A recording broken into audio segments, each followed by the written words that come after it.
Hi and welcome back to another video with Matthew Quilliam. This is another ukulele theory video, this time focusing on repetition in melody. Now, repetition in music is actually a lot more common than you might think. Repetition is often used to cement a musical idea in the listener's head. This is partly what makes catchy tunes so memorable. Once we're exposed to them, they often get stuck in our minds and we can't stop humming them back. Furthermore, repetition can highlight an important moment. So this is a similar thing to putting a spotlight on an actor in the theatre. If you repeat something, you draw attention to it, showing that it's important compared to everything else in the piece. Repetition can come in lots of forms, but today I'm only going to cover repetition in melody, with a brief glimpse on harmony as well. A repeating melody can often be called a riff or an ostinato. If you take, for instance, the Beatles and their song Day Tripper, you get this riff.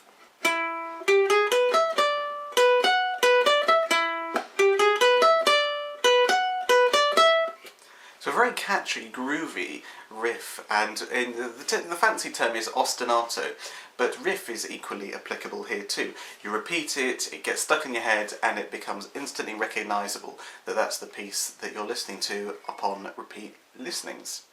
So an ostinato is a repeating melody, and a riff is the similar thing. Riff is more for the sake of memorability, and is a term used in sort of rock music, pop music, that kind of thing.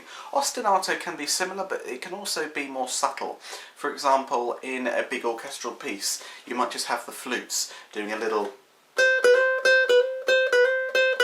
thing that just fills out the texture, is a descant on the top of the texture. It's not really that memorable, and you don't necessarily hear it, it isn't drawn attention to, but it's still there within the texture. It accompanies whatever else is happening. So ostinato and riff, similar but not quite the same. Riff is definitely the centre of a piece of music, whereas an ostinato can be the same, but it can also be a more background thing as well. Now, repetition can be great for the reasons I just listed, but on the other side, on the other hand, repetition can get quite boring. And so what composers and performers will do is they'll repeat things at different pitches or with slight rhythmic variations to just give some variety to it.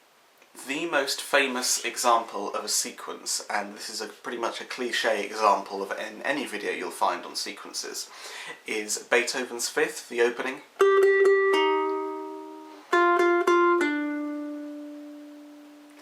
You start off with that melody.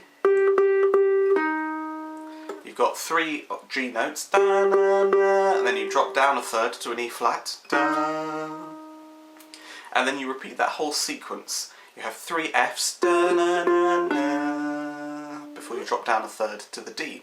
The interval drop in both slices of that motif is the same, a third. And it just goes down by a whole tone, so that G goes down to an F, and then the E flat goes down to a D. This is within the context of the key that the piece is in, which is 3 flats. A more in-depth example of how sequences are used is Hotel California by the Eagles.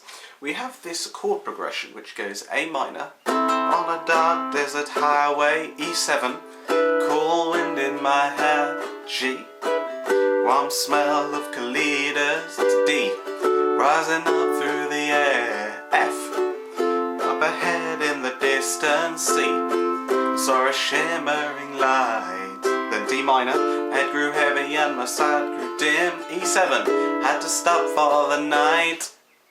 Now that music, those chords actually are in sequence. It's essentially reverse perfect cadences. If you don't know what a cadence is, then for more clarification check out my video. I'm going to put a link to it on screen and in the description where you can find out what a cadence is in more depth. But essentially a perfect cadence is where we go from chord 1, which is a stable chord, to the chord 5 away from that chord, making it unstable. If we take the first pair of chords, A minor and E7, well, A minor is the stable chord, and if we go chords 5 away, A, B, C, D, E, then we go from A minor to E, and that's a reverse perfect cadence.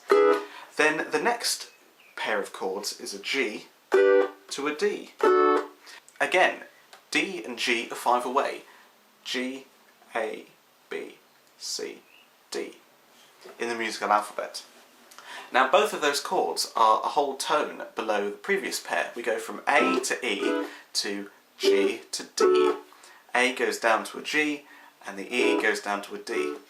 This same descending sequence happens again with the next pair where we go from F to C. C and F are 5 away from each other, and F is a tone below the G and C is a tone below the D, continuing this descending sequence.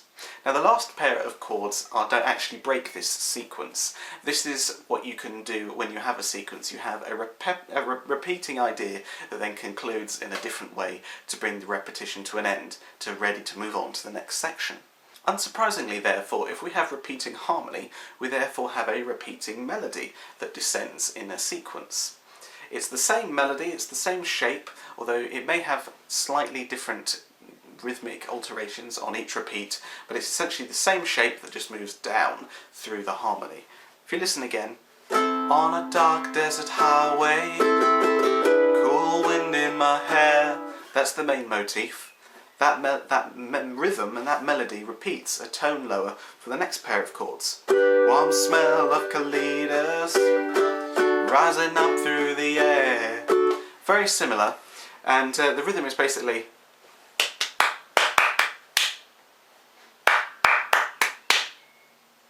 and that rhythm can be applied to any of the verses. Listen again and notice how the rhythm and overall melodic shape is the same with each pair of chords. On a dark desert highway, cool wind in my hair, warm smell of colitas rising up through the air. Up ahead in the distance, saw a shimmering light. Head grew heavy and my sight grew dim, had to stop for the night. You've got these repeating rhythms, repeating melodies, and repeating harmony patterns that descend overall in shape. You can also have ascending sequences.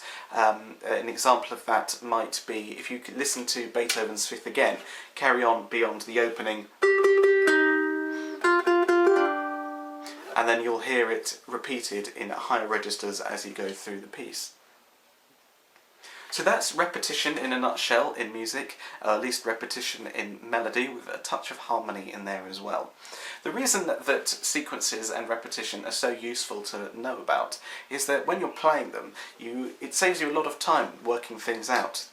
If you can hear a pattern when you're listening to the piece of music, or you can see it on some sheet music, you can see that all the intervals are the same, you've got a similar rhythm. It helps speed up the learning process a lot more quickly.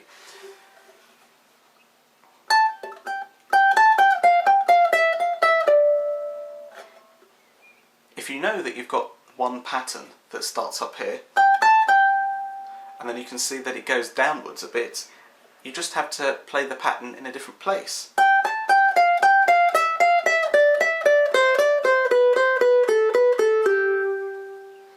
You can see how that same shape, which is just a fret, and then you skip one, and then pluck the next one, and then go back to the original, how it just repeats all the way up the neck.